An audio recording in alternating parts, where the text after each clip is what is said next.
নমস্কাৰ সকলোকে আপোনালোকক আদৰণি জনাইছো দৈনিক জিকে ইউটিউব চেনেললৈ আপোনালোকৰ হয়তো কিছুমানে জানেই যে আমি 3000 জিকে এমচিকিউ এটা সিৰিজ কন্টিনিউ কৰি আহিছো যেটো আসাম পুলিচ এডিআৰই বা অসমত যিকোনো কম্পিটিটিভ এক্সামৰ বাবে অতি গুৰুত্বপূৰ্ণ আমাৰ এই ভিডিঅ'বোৰৰ মূল উদ্দেশ্য হৈছে আমি ইয়াতে ডিটেইলছ ইমান আলোচনা নকৰো যাতে আপোনালোকে অতি কম সময়ৰ ভিতৰত বেছি সংখ্যক প্ৰশ্নৰ উত্তৰ জানিব পাৰে আমাৰ প্ৰতিটো ভিডিঅ'ই প্ৰায় 10 পৰা 15 মিনিটৰ ভিতৰত সম্পূৰ্ণ কৰিবলৈ আমি চেষ্টা কৰো আৰু আজি আমি আলোচনা কৰিম পাৰ্ট 8 যদি আপোনালোকে আগৰ পাৰ্টবোৰ চোৱা নাই তেন্তে ডেসক্ৰিপচনত আমি প্লেলিষ্টৰ লিংক দি দিম তাৰে পৰা আপোনালোকে আগৰ পাৰ্টবোৰ চাব পাৰিব তেনে আজিৰ ভিডিঅ'টো আমি আৰম্ভ কৰো Question number 211 UNESCO gives Kalinga Award in which field ইউনেস্কোয়ে কোনটো ক্ষেত্ৰত কলিঙ্গ বঁটা প্ৰদান কৰে আৰু ইয়াৰ সঠিক উত্তৰটো হ'ব option number a science next question in which year YouTube was established কোন বছৰত ইউটিউব প্ৰতিষ্ঠা কৰা হৈছিল আপোনালোকে ভিডিঅ'টো ইউটিউবতে চাই আছে আৰু এইটো ইউটিউব কেতিয়া প্ৰতিষ্ঠা কৰা হৈছিল এটা ইয়াতে সুধিছে আৰু ইয়াৰ শুদ্ধ উত্তৰটো হ'ব অপশন নম্বৰ বি 2005 2005 চনত ইউটিউব প্ৰতিষ্ঠা কৰা হৈছিল next question Congress passed a resolution for full freedom in which place অৰ্থাৎ কংগ্ৰেছে কোন ঠাইত পূৰ্ণ স্বৰাজৰ প্ৰস্তাৱ গ্ৰহণ কৰিছিল আৰু ইয়াৰ শুদ্ধ উত্তৰ হ'ব option number D Lahore next question when was Charminar established in Hyderabad হায়দৰাবাদৰ চাৰমিনাৰ কেতিয়া প্ৰতিষ্ঠা কৰা হৈছিল আৰু ইয়াৰ শুদ্ধ উত্তৰ হ'ব অপশন নম্বৰ এ 1591 AD 1591 খ্ৰীষ্টাব্দত এই চাৰমিনাৰ এস্টাবলিশ কৰা হৈছিল আৰু কোট এস্টাবলিশ কৰা হৈছিল এটো হায়দৰাবাদত ঠিক আছে Question number 215 White Revolution is associated with which thing বগা বিপ্লৱ অৰ্থাৎ হোৱাইট ৰিভলিউচন কিহৰ সৈতে জড়িত আৰু ইয়াৰ শুদ্ধ উত্তৰ হ'ব option number C milk Next question In which year firstly national emergency was imposed in India ভাৰতত পোনপ্ৰথমে কোন বছৰত ৰাষ্ট্ৰীয় জৰুৰীকালীন অৱস্থা ঘোষণা কৰা হৈছিল আৰু ইয়াৰ শুদ্ধ উত্তৰ হ'ব অপশন নম্বৰ সি 1962 1962 চনত এই নেশ্যনেল ইমাৰ্জেঞ্চি ঘোষণা কৰা হৈছিল Next question How many times financial emergency imposed in India yet আগতটো আছিল নেশ্যনেল ইমাৰ্জেঞ্চি আৰু এইটো হৈছে ফাইনান্সিয়েল ইমাৰ্জেঞ্চি ভাৰতত এতিয়ালৈকে কিমানবাৰ আৰ্থিক জৰুৰীকালীন অৱস্থা আৰোপ কৰা হৈছে আৰু ইয়াৰ শুদ্ধ উত্তৰ হ'ব অপশন নম্বৰ সি 0 আমাৰ ইয়াত এবাৰো ফাইনান্সিয়েল ইমাৰ্জেঞ্চি এতিয়ালৈকে হোৱা নাই ঠিক আছে next question first state which has been established on the behalf of language ভাষাৰ ভিত্তিত প্ৰতিষ্ঠা হোৱা প্ৰথমখন ৰাজ্য কোনখন আৰু ইয়াৰ শুদ্ধ উত্তৰ হ'ব option number D Andhra Pradesh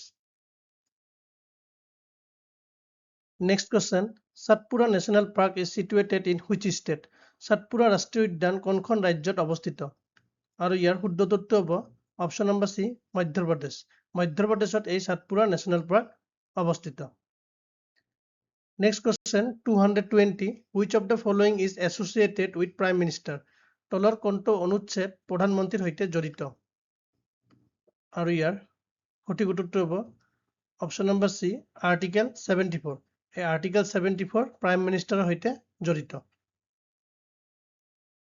next question which city is known as চটৰকা চহৰ কোনখন চহৰক চটৰকা চহৰ অৰ্থাৎ খাদ্যপ্ৰেমী চহৰ বুলি জনা যায় আৰু ইয়াৰ শুদ্ধ উত্তৰ হ'ব অপশন নম্বৰ সি ইন্দোৰ এই ইন্দোৰকে আমি চটৰকা চহৰ বুলি জানো ঠিক আছে next question which of the following city is known as brass city অৰ্থাৎ তলৰ কোনখন চহৰক পিতলৰ চহৰ বুলি জনা যায় আৰু ইয়াৰ শুদ্ধ উত্তৰ হ'ব অপশন নম্বৰ ডি মোৰাদাবাদ এই মোৰাদাবাদকে পিতলৰ চহৰ অৰ্থাৎ ব্ৰাছ চিটি বুলি জনা যায় Question number 223 which of the following city is known as city of locks তলৰ কোনখন চহৰক তলাৰ চহৰ বুলি জনা যায় আৰু ইয়াৰ শুদ্ধ উত্তৰ হ'ব অপশন নম্বৰ বি আলিগড় আলিগড়কে আমি তলাৰ চহৰ অৰ্থাৎ সিটি অফ লকস বুলি জনা যায়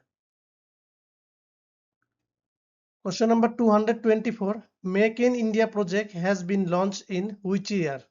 Make in India প্রকল্প কোন বছৰত আৰম্ভ কৰা হৈছিল? আৰু ইয়াৰ শুদ্ধ উত্তৰটো হ'ব অপশ্যন নম্বৰ এ 2014। এই 2014 চনতে এই মেক ইন ইণ্ডিয়া প্ৰজেক্টটো লঞ্চ কৰা হৈছিল। Next question, which of the following is known as Deshbandhu? তলৰ কাক দেশবন্ধু বুলি জনা যায়? আৰু ইয়াৰ শুদ্ধ উত্তৰটো হ'ব অপশ্যন নম্বৰ এ চিত্তৰঞ্জন দাস। এই চিত্তৰঞ্জন দাসক দেশবন্ধু বুলি জনা যায়। Next question 226. There are how many spokes in Ashoka Chakra? Ashok চক্ৰত কিমানডাল দণ্ড বা স্পোকস থাকে? আৰু ইয়াৰ শুদ্ধ উত্তৰটো হ'ব অপশ্যন নম্বৰ বি 24। অশোক চক্ৰত এই 24ডাল দণ্ড থাকে। Next question, round revolution is associated with which of the following? গোলাকাৰ বিপ্লৱ অৰ্থাৎ ৰাউণ্ড ৰিভলিউশ্যন তলৰ কোনটোৰ সৈতে জড়িত? আৰু ইয়াৰ শুদ্ধ উত্তৰটো হ'ব অপশ্যন নম্বৰ চি পটেটো। এই পটেটোৰ সৈতে ৰাউণ্ড ৰিভলিউশ্যন জড়িত। এনেকুৱা ধৰণৰ কোৱেশ্চন এক্সামত অহা দেখা যায়, যে আগতে পাইছিল যে আপোনালোকে চাইছিল যে হোৱাইট ৰিভলিউশ্যন কাৰ লগত জড়িত, এইটো হৈছে ৰাউণ্ড ৰিভলিউশ্যন। এই ৰিভলিউশ্যন ৰিলেটেড বহুত কোৱেশ্চন এক্সামত দেখা যায়। তেনেহ'লে আপোনাৰ মনত ৰাখিব এই ৰাউণ্ড ৰিভলিউশ্যন পটেটোৰ লগত জড়িত। আগত পাইছিল হোৱাইট ৰিভলিউশ্যন, সেইটো কিহৰ লগত জড়িত আছিল? এইটো মিল্কৰ লগত জড়িত আছিল। ঠিক আছে, তো নেক্সট কোৱেশ্চনলৈ আমি আগবাঢ়ো। Question number 228. Silao Khaja is a famous sweet dish of which state? Silao Khaja কোনখন ৰাজ্যৰ বিখ্যাত মিঠাই? আৰু ইয়াৰ শুদ্ধ উত্তৰটো হ'ব অপশ্যন নম্বৰ ডি বিহাৰ। এই চিলাও খাজাটো হৈছে বিহাৰৰ বিখ্যাত এটা মিঠাই। Next question, which is the ancient name of Sri Lanka? শ্ৰীলংকাৰ প্ৰাচীন নাম কি? আৰু ইয়াৰ শুদ্ধ উত্তৰটো হ'ব অপশ্যন নম্বৰ বি চিলন। চিলনে আছিল শ্ৰীলংকাৰ প্ৰাচীন নাম। এইটো এটা ইম্পৰ্টেণ্ট কোৱেশ্চন এক্সামত আহিছে আৰু আগতে আহিব পাৰে এক্সামত। ঠিক আছে, মনত ৰাখিব শ্ৰীলংকাৰ প্ৰাচীন নামটো আছিল Ceylon. Next question, who was the first Muslim invader in India?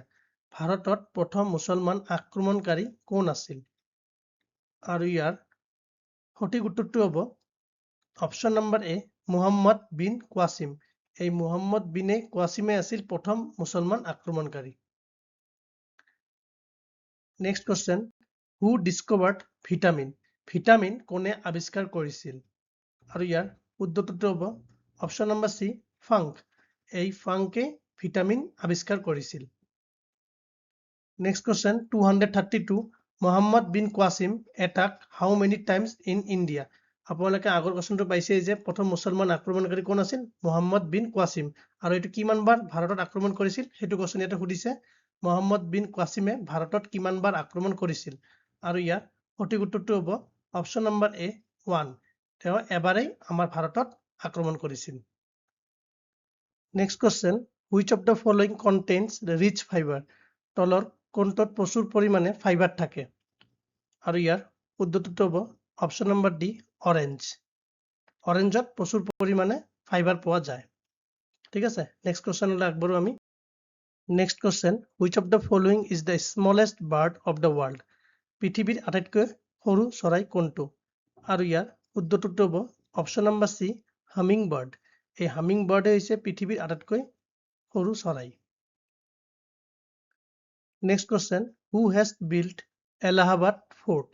Allahabad fort কোনে নিৰ্মাণ কৰিছিল? আৰু ইয়াৰ শুদ্ধ উত্তৰটো হ'ব option number C Jalaluddin Akbar. Jalaluddin আকবৰে এলাহাবাদ ফৰ্ট নিৰ্মাণ কৰিছিল। Next question, what was the name of first indigenous computer? প্ৰথমটো থলুৱাভাৱে নিৰ্মিত কম্পিউটাৰৰ নাম কি আছিল? আৰু ইয়াৰ সঠিক উত্তৰটো হ'ব অপশ্যন নম্বৰ এ সিদ্ধাৰ্থ। এই সিদ্ধাৰ্থে আছিল first indigenous computer. Next question, which is the largest site of Indus valley civilisation? Sindhu উপত্যকা সভ্যতাৰ আটাইতকৈ ডাঙৰ স্থান কোনটো? আৰু ইয়াৰ শুদ্ধ উত্তৰটো হ'ব অপশ্যন নম্বৰ এ ৰাখিগাৰী। এই ৰাখিগাৰী আছিল ইণ্ডাছ ভেলী চিভিলাইজেশ্যনৰ লাৰ্জেষ্ট ছাইট। আৰু এইটো ইম্পৰ্টেণ্ট কোৱেশ্চন হয়, এক্সামত বহুতবাৰ আহিছিল আৰু আপকামিং এক্সামৰ বাবে বহুত ইম্পৰ্টেণ্ট। ঠিক আছে, মনত ৰাখিব লাৰ্জেষ্ট ছাইট হৈছে ইণ্ডাছ ভেলী চিভিলাইজেশ্যনৰ ৰাখিগাৰী। নেক্সট কোৱেশ্চনলৈ আগবাঢ়ো। Next question, which is the nearest planet to the sun? সূৰ্যৰ আটাইতকৈ ওচৰৰ গ্ৰহটো কোনটো? আৰু ইয়াৰ শুদ্ধটো হ'ব অপশ্যন নম্বৰ ডি, মাৰ্কিউৰী, অৰ্থাৎ বুধ। এই মাৰ্কিউৰী হৈছে সূৰ্যৰ আটাইতকৈ ওচৰত থকা গ্ৰহ।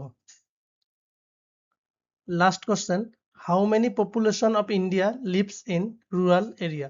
ভাৰতৰ কিমান শতাংশ জনসংখ্যা গ্ৰাম্য অঞ্চলত বাস কৰে? আৰু ইয়াৰ শুদ্ধটো হ'ব অপশ্যন নম্বৰ বি, 65%।